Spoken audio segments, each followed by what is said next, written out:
സംസാരിച്ച പ്രവർത്തകർ,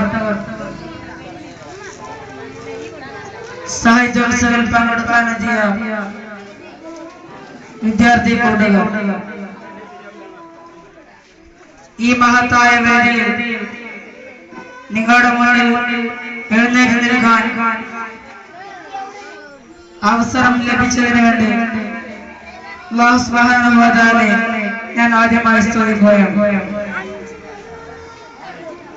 ഈ സാഹിത്യോത്സവത്തിൽ എനിക്ക് സംസാരിക്കാനുള്ള വിഷയം ഇസ്ലാമിന്റെ മാനവിക ദർശനം എന്നതാണ്. അല്ലാഹുവിന്റെ അടുക്കൽ സ്വീകാര്യമായ ഇസ്ലാം മതം സല്ലല്ലാഹു അലൈഹി വസല്ലമയിലൂടെ അവിടുത്തെ ഉമ്മതായ നമുക്ക് മാനവികത എന്താണെന്നും മാനവിക മൂല്യങ്ങൾ എങ്ങനെ കൊണ്ടു നടത്തണമെന്നും അതിനെ എങ്ങനെ സംരക്ഷിക്കണമെന്നുമെല്ലാം അല്ലാഹു സുബ്ഹാനഹു വ തആല പരിശുദ്ധ ഗ്രന്ഥമായ ഖുർആനിലൂടെയും സല്ലല്ലാഹു അലൈഹി വസല്ലം തങ്ങളിലൂടെയും നമുക്ക് പഠിപ്പിച്ചു തന്നു. അല്ലാഹു സുബ്ഹാനഹു വ തആല ഈ ലോകം ഈ മനുഷ്യരെ പടക്കുന്നത് തന്നെ ജാതി വ്യത്യാസമില്ലാത്ത എന്താണെന്ന് വെച്ചാൽ എല്ലാവരെയും മണ്ണിൽ നിന്നാണ് സൃഷ്ടിച്ചിട്ടുള്ളത്. ആദം നബി അലൈഹിസ്സലാമിനെയും അത് അവിടുത്തെ എല്ലാ സന്തതികളെയുമെല്ലാം അല്ലാഹു സുബ്ഹാനഹു വ തആല മണ്ണിൽ നിന്ന് സൃഷ്ടിച്ചത് നമുക്ക് ഖുർആനിൽ കാണാൻ സാധിക്കും. പിന്നെ സല്ലല്ലാഹു അലൈഹി വസല്ലം തങ്ങൾ അവിടുന്ന് കാണിച്ചു തന്നതും ജാതി വ്യത്യാസമില്ലാത്ത സംഭവങ്ങൾ തന്നെയാണ്.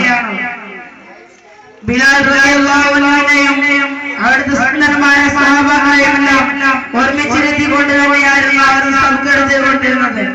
പക്ഷേ അവർ വ്യത്യാസമില്ലാതെ നിറമോ അല്ലെങ്കിൽ സ്വഭാവമോ വ്യത്യാസമില്ലാതെ അവർ മാറ്റിവെച്ചിരുന്നില്ല.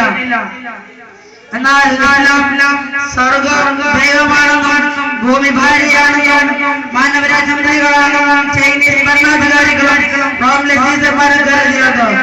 പിന്നെ ജാതി വ്യത്യാസമില്ലാതെ ജാതിക്കാന്തീകൃതമായ ഈ ഇന്ത്യൻ സമൂഹത്തിൽ ജാതി വിരുദ്ധമായ മതദർശനത്തിന് കാഴ്ചവെച്ചതാണ് ഇസ്ലാമിൽ കാണപ്പെട്ട സംഭാവനയെന്ന് ആർണോൾഡ് ടോയിൻബിയെ പോലുള്ള ചരിത്രകാരന്മാർക്ക് നിരീക്ഷിച്ചതായി കാണാൻ സാധിക്കും.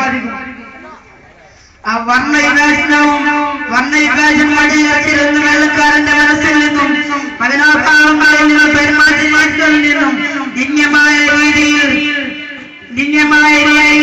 ഏകദേശ വിശ്വാസിച്ച ചൂണ്ടിക്കാട്ടുന്നത് കാണാൻ സാധിക്കും. അതുപോലെ തന്നെ അലക്സാണ്ടർ മുതൽ ജൂലിയസ് സീസർ വരെയുള്ള മഹാരാജാക്കന്മാരെല്ലാം ലോകം